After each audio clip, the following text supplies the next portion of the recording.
Shalom, sahabat kebenaran yang dikasihi oleh Tuhan Yesus Kristus. Pada hari ini kita akan merenungkan firman Tuhan yang berjudul Firman yang Hidup dari 2 Timotius 3 ayat 10 sampai ayat 17. 2 Timotius 3 ayat 16 berkata demikian: Segala tulisan yang diilhamkan Allah memang bermanfaat untuk mengajar, untuk menyatakan kesalahan, untuk memperbaiki kelakuan, dan untuk mendidik orang dalam kebenaran. Suatu ketika, R.C. Sproul diminta untuk mengajar di sebuah sekolah tinggi teologi di Florida.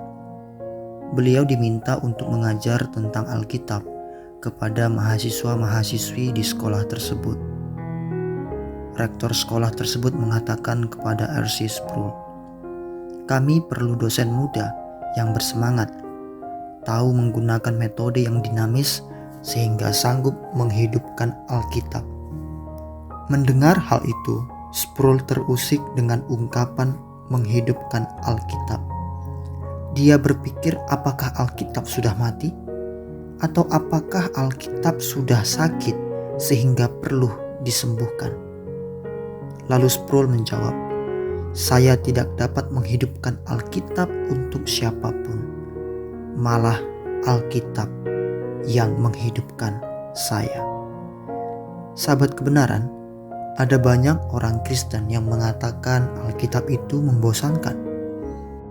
Mungkin kebosanan itu disebabkan oleh kunonya kisah yang tanpa asing dalam Alkitab. Atau ketika membaca Alkitab kita merasa sulit untuk memahaminya. Hal itu dapat terjadi karena sebelum kita membaca Alkitab, kita tidak berdoa terlebih dahulu. Kita tidak meminta tuntunan dari Roh Kudus.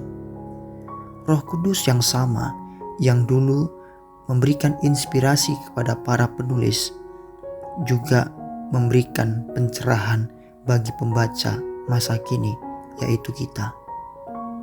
Paulus sendiri meneguhkan pelayanan Timotius bahwa lewat pembacaan firman Tuhan, Timotius akan menang atas penderitaan dan aniaya yang akan menimpanya.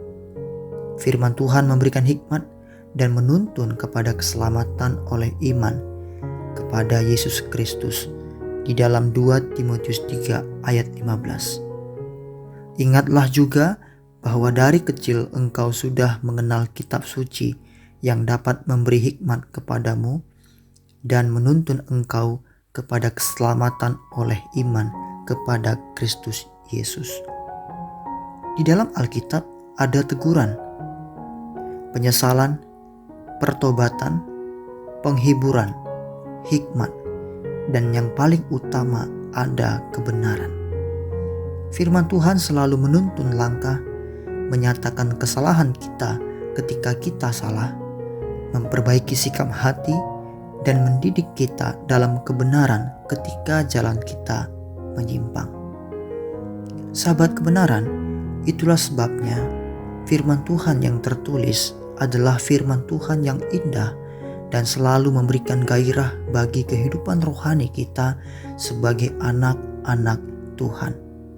Itulah sebabnya seorang Kristen yang sungguh-sungguh mengasihi Tuhan Yesus harus memiliki ketekunan untuk membaca dan merenungkan Alkitab. Sekarang ini kita sudah dibantu dengan kehadiran buku-buku rohani praktis dan berbagai renungan harian seperti channel Cermin Kebenaran ini.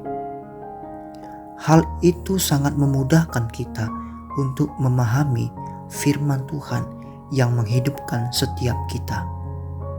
Sahabat kebenaran yang dikasihi oleh Tuhan Yesus Kristus, saya mengajak kita semuanya untuk selalu memberikan waktu yang khusus membaca firman Tuhan.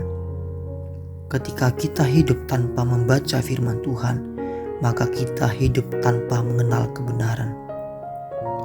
Firman Tuhan mengatakan bahwa kebenaran yang sejati, yaitu kebenaran yang terdapat di dalam firman Tuhan, adalah kebenaran yang memerdekakan kita. Marilah kita selalu bersiap untuk dihidupkan oleh firman Tuhan lewat kemauan kita untuk membaca dan merenungkannya setiap hari. Amin. Tuhan Yesus memberkati kita semua.